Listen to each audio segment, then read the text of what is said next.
Waheguru Ji Ka Khalsa, Waheguru Ji Ki Fateh. Thank you, Binti Kaur for beautiful Simran. Sangat Ji, this is your time. This is our time we share together as one family. Please take your time, repeat your mantra with every breath. Today I will talk about meditation and how meditation can support us overcoming our desires. To write this discourse, I got strength and inspiration from you, Sangat, and from my master, Baji Bahadur Singh Ji, various discourses. And I want to thank Bhai Shabad Ji, who provide me with beautiful writings of a saint called Baba Virsa Singh. So Sangat Ji, stay connected to your mantra. The word Dhyan, also known as Zen in Japanese, is used in the scriptures to refer to focus and concentration. This word Dhyan hides immense power. Through the power of Dhyan, the choices that we make determines how much happy, successful, and at peace, or distressed, miserable, and hopeless we are. Buddha said that we are what we think, and all our thoughts raise and give us pain or pleasure. In the Hindu scriptures, it said that man is made by his belief. As he believes, so he is.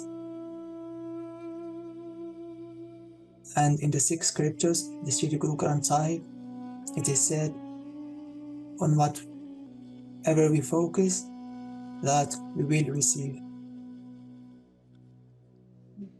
So Dhyan is to have that ability to be completely focused on one single point. In daily living, Dhyan, our focus on our daily routine, such as being engaged in work, building our business, raising a family, learning some new skills, or enjoying the life with our loved ones. To successfully carry out all these activities, it requires a certain level of focus. And in spirituality, Dhyan is the most powerful tool that connects us to the root of higher knowledge. It opens the door to divine wisdom, and it affects in a very positive way our behavior, the way we talk, the way we build a life based on higher divine values. Dhyan, in terms of our spiritual progression, is related to the Shabad mantra and to meditation. And in today's discourse, we are going to focus on how important it is to commit ourselves to regular meditation practice in order to strengthen our Dhyan and get rid of unwanted habits. Before we move further, let's first meditate on the word meditation. Meditation is a magnificent power. In the Sangat, we have this priceless opportunity to learn how to truly meditate on the Divine's name. And during this process, our Dhyan is supported by the blessings we gain in the company of the Holy. In meditation, we gain the desire to serve and the ability to discover ourselves and orientate our attention inwards instead of losing ourselves in the external ever-changing phenomena. Dhyan Sangat Ji will cut through layers and layers of our ego. In meditation, we develop compassion. We develop fearlessness, divine wisdom, renunciation, contentment, and divine love. With divine grace and the blessings of the pious souls, in meditation we cultivate slowly that deep longing to liberation, to be completely submerged in the divine's love. Meditation allows us to meet with the King of our spirit. To meditate is to be deeply silent, to keep listening and listening and listening to the divine. And listening Sangat is a very important aspect that opens the doors to deepen our spiritual experience. As Bhai Sahib Ji mentioned, the process of listening starts when we understand our desires. Only then we can jump into the divine's hands, and we start to perceive the divine in all of creation, and see every event that happens as a divine sign and a divine message. So the question here, Sangat Ji, why is listening related to understanding our desires? Desires, by definition, are the fuel to build our habits. And Dhyan is like that channel that steer and direct these desires to one direction or to another, to the lower dimensions of the gross mind or to more enlightening reality. When our desires are just running in every direction, like an untamed horse, this uncontrollable wave of energy creates within us distorted perceptions. Those perceptions will cause disturbance of our mind, of our spirit, of our feelings and emotions. And those perceptions will at the end strengthen the veil of Maya and preventing us from living a pure divine experience. Think about it. Take your time to reflect deeply on it. Isn't desire that steal from us the joy of the moments? Isn't this greed of gathering more and more is what makes us feel always needy, even when we already have what we asked for? On the other hand, when we learn how to listen deeply to our scriptures, to listen deeply to the Divine Master, we direct accordingly our attention to the Sangat,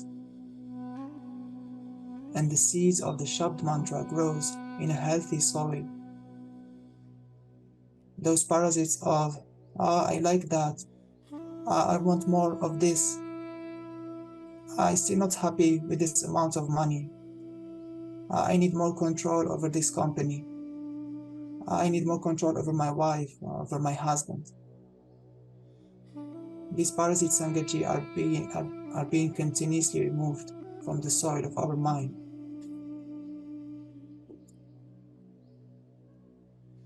In time, there will be no disturbance of the mind, and the desires start to disappear. When the desires disappears from the attraction of the mind, and our dhyan becomes strongly bind to the divine Shabad mantra that vibrates inside us, then with our inner ear, we truly start to listen. We start to listen to our beloved. We start to listen to Jesus. We start to listen to Allah. We start to listen to Brahma.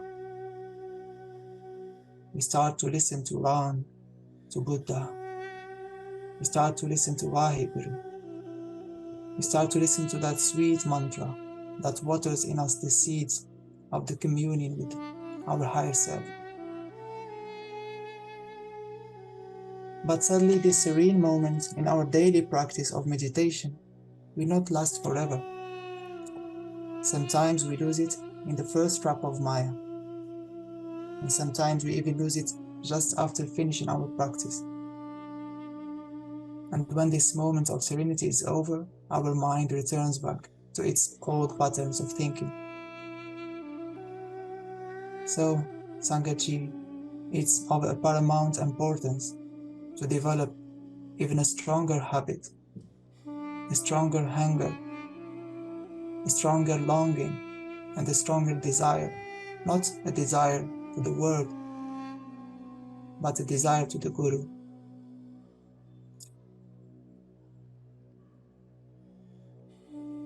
But how can we save this strong connection to meditation? How can we build the strong connection to meditation? Here is Sangatji some useful keys. First, we should be aware that everything is bound to time. The world around us is constantly changing, and so are we. Being aware that every event that happened one day will come to end the other day. Every relationship that we surround ourselves with today, they leave us alone one day. And in the same way, every emotion that arises in our perceptions is going to disappear sooner or later. Our desires, Sangatji, are ever-changing. We cannot count on something that comes and goes. And in the age of Kali Yuga, the age we live in, all is bound to time. What seems today sweet, lovely, nice, and pleasing, our mind will perceive it at the end of the day as something filthy and disgusting. And that can easily be perceived in our free time activities. How quickly we get bored of what we considered before as something extremely fun. In one occasion, watching a film or playing video games is fun. In other occasion, it's really boring. In one occasion, reading a novel is very interesting. In another occasion, reading rather articles on new spirituality seems that can quench the thirst of our infinite desires. Of course, there is nothing wrong with having fun and enjoying life, but the question is my focus, my dhyan, get lost in such activities, or I'm constantly in remembrance of the divine? Am I living according to Guruji's will?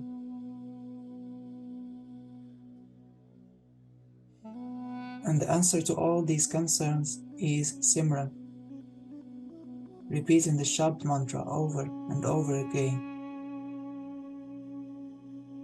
This will strengthen our dhyan, make us more aware of this play of desires, and open the doors for true spiritual growth.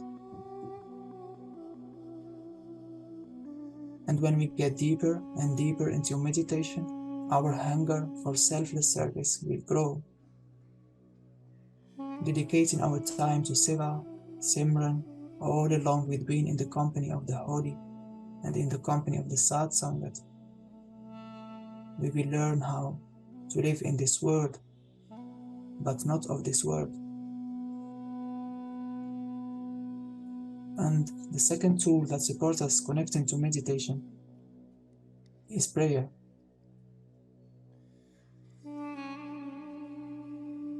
Sangatji, it is not helpful to face our desires with aggressive attitude towards ourselves. Trying to suppress them will not bear fruits. That's simply the nature of our Maya-based mind. This mind was living for countless lifetimes on this mode. Prayers, on the other hand, soften our hearts and make us remember that the divine can truly be our companion throughout the day and all the time. When we sit, we remember Waheguru. When we eat, we remember Waheguru. When we do our job, we remember Waheguru. When we are happy, pleased, and at ease, we remember Waheguru.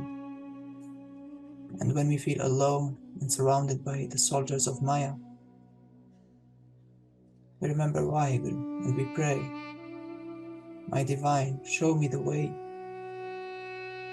How can I control over my untamed desires?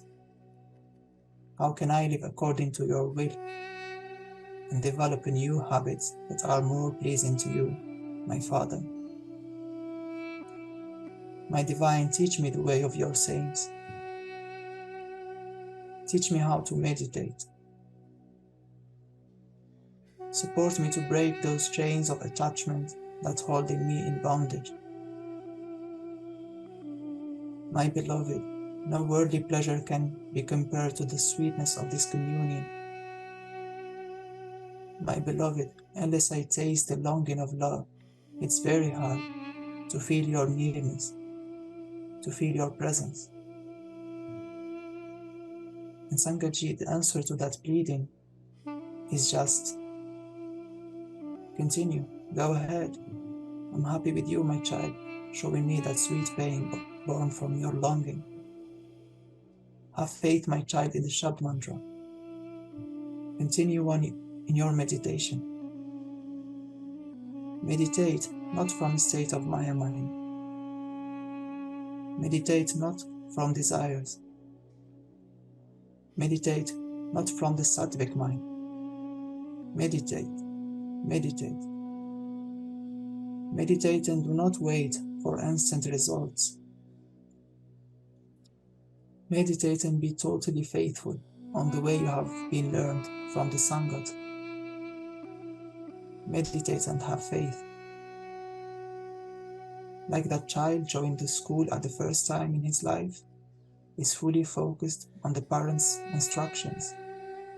In the same way you shall meditate, my child. It is stated in the Quran, "Those who do not forget the Lord with each breath and morsel of food, whose minds are filled with the mantra of the Lord's name, they alone are blessed. O Nanak, they are the perfect saints." And Sangatji, we are all, including me, poor sinners, but that doesn't mean to lose that passion to grow. We should stand up every time we fall and continue on the path of the saints. Losing this promise that our souls has given to the divine before we were born is more painful than facing our failures here in this life, where we still having the opportunity to carry on the message of oneness. Here is a beautiful story on the importance of prayers. This is a story of Baba Bulla Shah. Baba Bulla Shah was a famous Sufi saint. Once Baba Bulla was sitting in the bank of a river when he saw this lady selling carrots. People were coming to buy it, but when they start picking and choosing, she would say, "Oh no, I only sell carrots in volumes. There is no pick and choose." So all these people had to buy carrots in bulk. Then there was this handsome man who came to her to get carrots, but this time, you know what? She herself picked the best carrots for him. Bulla Shah was quite surprised looking at the incident. So after this man had left, Bulla Shah asked her, "How can you let only him to handpick the carrots? In fact, you picked and chose the carrot for him yourself." She replied, "Bulla Shahji is my husband. There is no accounts between lovers. And this made Bulla Shah realize, what's the point of carrying a rosary? He put it away and asked himself, Bulla, are you insane? Why are you doing counting with your beloved? If we start to count what the divine has given us from the moment we're born, it takes so many lifetimes to count it. In reality, it takes countless lifetimes to count it. So what insanity is to count our prayers? Why count what Waheguru has given us? How many times have I done Simran? How many times have I done Siva? Or went to the temple, to the Gurdwara, to the mosque? Or how much money did I pay for charity? And then brag about the same and being full of arrogance. Sangatji, it is the divine who pulls us to meditate. It is God who teaches us how to love Him. The only method of meditation that works is to offer God a constant love. At first, continually focus all your scattered attention on whatever form of God you worship, which is referred in Sikhism as Isht, that divine image created in one's mind in the earlier stages of meditation, that help us in meditation to stay in focus on creating that bond with the divine. This Isht, this image, can be Lord Jesus, Lord Krishna, Ram, or the Gurus. And because it is the nature of the mind to wander, we gently take that attention back to the Shabad mantra, repeating the divine's name over and over again. The energy which has been scattered among all our weaknesses will become focused on the positive. Negative thoughts will disappear and truth will be revealed in our mind. The more we meditate, bringing our attention back again and again, the sooner it will return to its home. Once it comes back home, it will listen and it will rest. Then there will be only peace. Just start this way, and then God will show you the path. Make no demands except for one. O my divine, make me as you want me to be. Early in the morning, when you first arise, thank God and do a little bit of meditation. Go deep inside, concentrating all your awareness on God. Then the whole day, your mind will be focused on God. Nothing will bother you. The more you love God and practice meditation, your weaknesses and bad habits will be driven out, and love and truth will be revealed, as if dust were being cleaned from a mirror.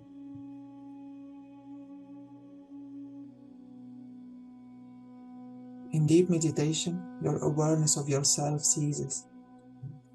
You are unaware of the passing time, and you do not become tired. Your breathing becomes fainter. People may be beating drums or shouting around you, but you will not hear anything. Your soul raises above your sensations and your bodily needs. And over time, very gradually, the inner light, divine wisdom, divine vision, and truth will awaken in you. That divine image will enter your heart and start loving and talking to you. As the Sikh Guru says, sometimes you laugh, sometimes you cry, sometimes you become silent, but you care for no one except God. You will become detached from worldly things, for you are always connected with the truth.